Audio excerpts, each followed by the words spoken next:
Hello guys, welcome back to my channel. If you're new here, my name is Priscilla and that is my son Gabriel, who cannot get over my intro.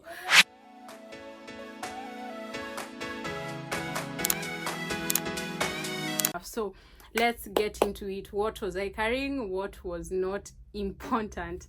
So my advice is you photocopy everything and you scan all the originals, have them in your email, and you bring them with you. So at the port of entry, definitely they might ask for them, they might not ask for them, because for me they never asked for all the documents that I had prepared. But when you get there, they ask you to remove your acceptance letter, your study permit, and your passport, of course. And you need, before leaving your country, you'll need your vaccine. At the airport from your country, you need your yellow fever vaccine and your COVID-19, I think. So I had those documents. As another document that you need when you get to Canada, which is advisable to have, is your driver's license. If you don't have that by now, like if you don't have a driver's license before you travel, please try and get your own driver's license there. It will make life easier for you when you get here, because when you get here with a driver's license from your country, one, it saves you money and time. You need, at some point you need a car, okay? A car here is not a luxury, it's a necessity. And the process of you getting a new driver's license in this country is long and it's expensive. Because like for me, I had my driver's license, but I had to pay 180 to do a test for 1 day, like a short course for 1 day, because I can still drive with my driver's license. Now that's the good thing about it. If you get here and you have money to buy the car, you can actually buy a car and start driving. But if you don't have a driver's license, you will have to go through the process of going through the classes. And if you're here to study, you really don't have time for that. Actually, even me, I had to wait for school to be off so that I go for that test, because you don't want to miss class and going for a driver's test. So you need to get that document. Another important things that you need to bring is medicine. And this, especially if whether you get sick or not, you need your medicine. You need like your painkillers, your syrup, cough syrups, especially if you're bringing your child. I remember when we got here, I used the cough syrups. Right now I don't use them anymore. Like most of the medicines that I bought, like, you know, they tell you to buy just like the important medicine that you usually take. Like if you have like eye problem, get your eye care kit. If you have whichever medicines that you use, just make sure you stock up on them at least, and check on the expiry dates so that you don't bring medicine that will expire soon. Because I have medicine that I've not touched, and if they were to expire this year, they would definitely expire. Thank God we don't get sick, but that is important to have because it is expensive to see a doctor. And also when you get in, you cannot just go and buy some medicine over the counter as we usually do back at home. So there's that. Another thing you need to get is those universal adapters.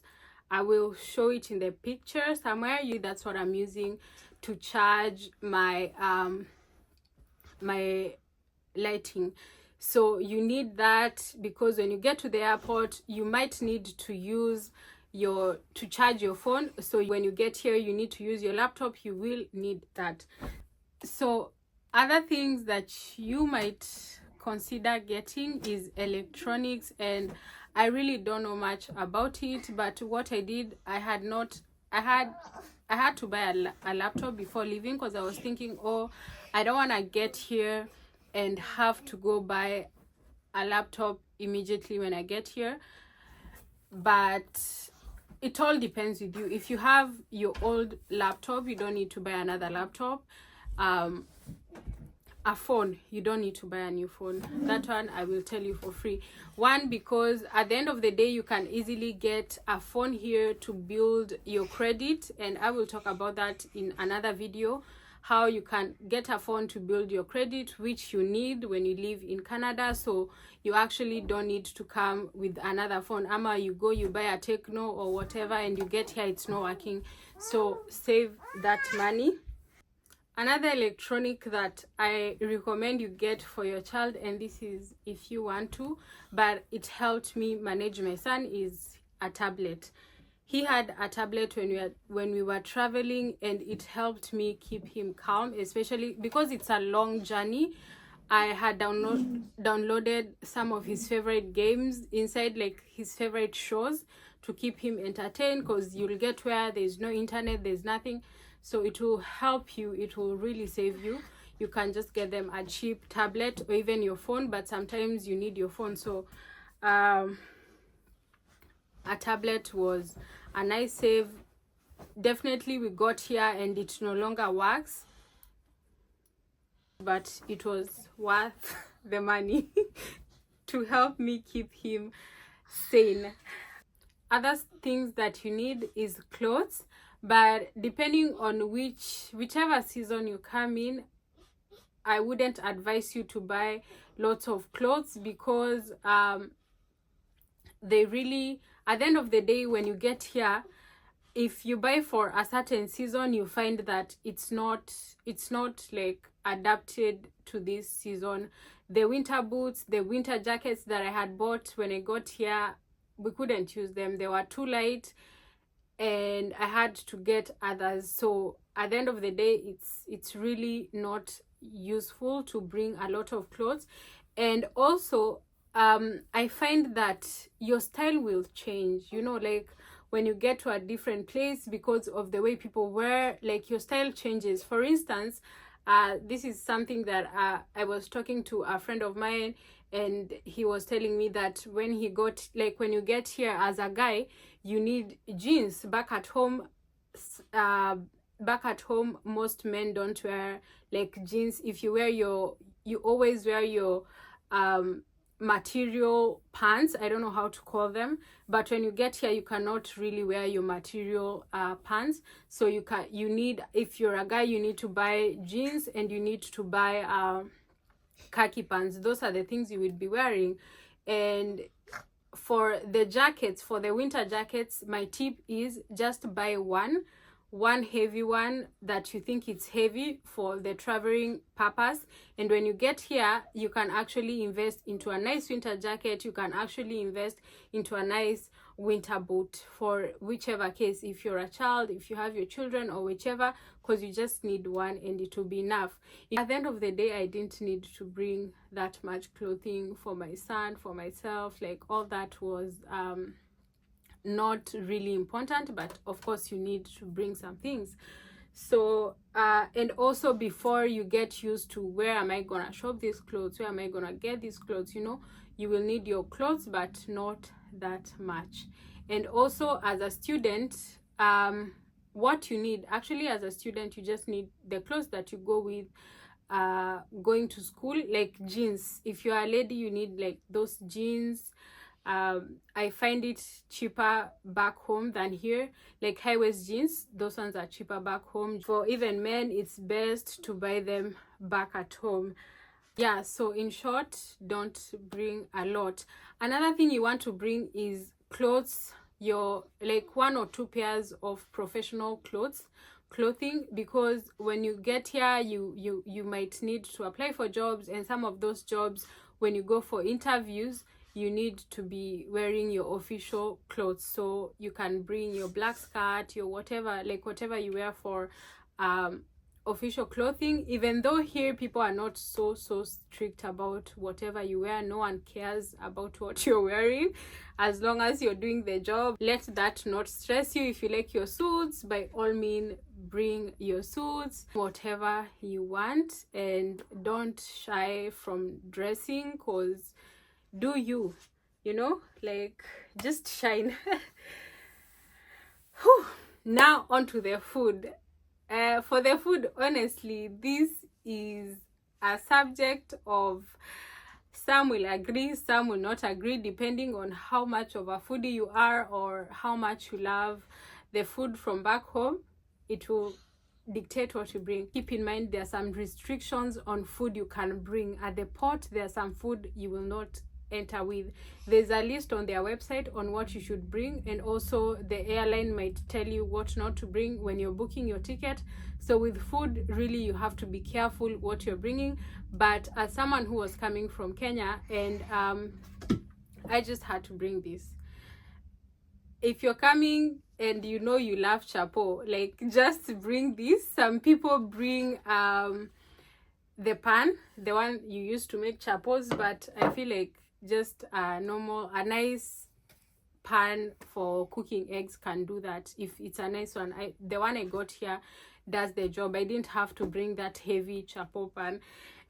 Another thing, for food stuff, what is important, and understand me, this is coming from someone, the way I look at the food thing, I intend to live in Canada for a long time, you know, like, my prayer is that this becomes my home. So if I want this to become my home, I cannot be so attached to my food back at home. Like, I cannot bring all the home experience here. Yes, it's good to eat our home food once in a while, but for me, I was like, you know what, Priscilla, you'll have to get used to eating food there. And it was easy for me because I had been traveling before. Like, I've been in and out my home country, so I wasn't so attached to the food. The only thing I can't live without is chapo, and that's why I bought this.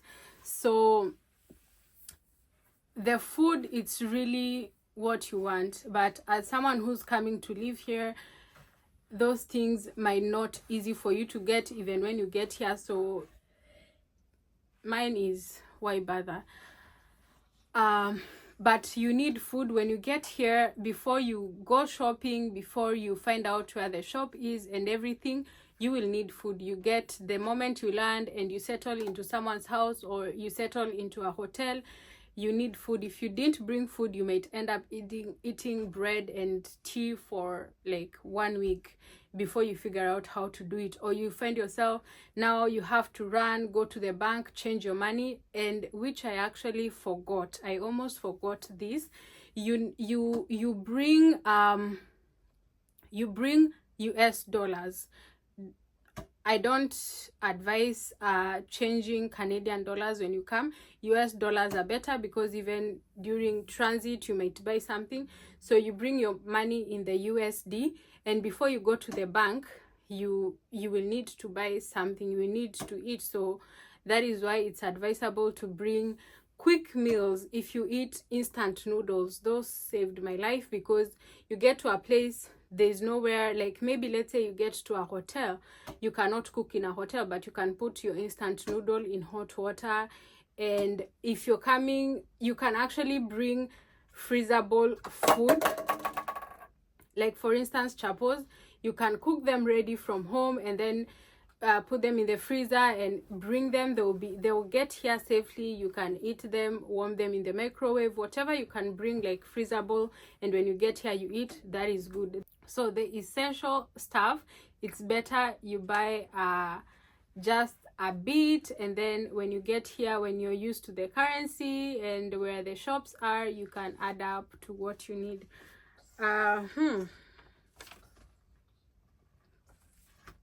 So yeah, I think and for food, you want to bring your spices, whatever you want to bring, just bring it, but make sure you don't overload yourself. For me, that's what I'll say, don't overload, because it will be a waste of time and money and effort. Honestly, if I would have kept my money and bought some things here, I would have been happier. I would have been having things that I actually use. So that is what I learned from all this. So, and your school supplies, you might need your book, you might need your pen. I mean, that's all you need, your book and pen. And maybe if your school asks for something, maybe get that. But also most of the things, if you do them there, you will have to do it here. For instance, they asked me to do my first aid. I did it back at home, but when I got here, they were like, no, we don't want that. You have to do another one. So most of the things, if you get them there, you get here, it's not the same thing. So you're better off bringing more money than you're bringing in stuff. My opinion, okay? So yeah, I hope you enjoyed the video, and hopefully I didn't forget anything. If there's something I've forgotten, please remind me in the comment section below so that someone will learn. And if you have a question, also reach to me on Facebook as Chloe Iradukunda, and as usual, don't forget to subscribe. Thank you. See you next time.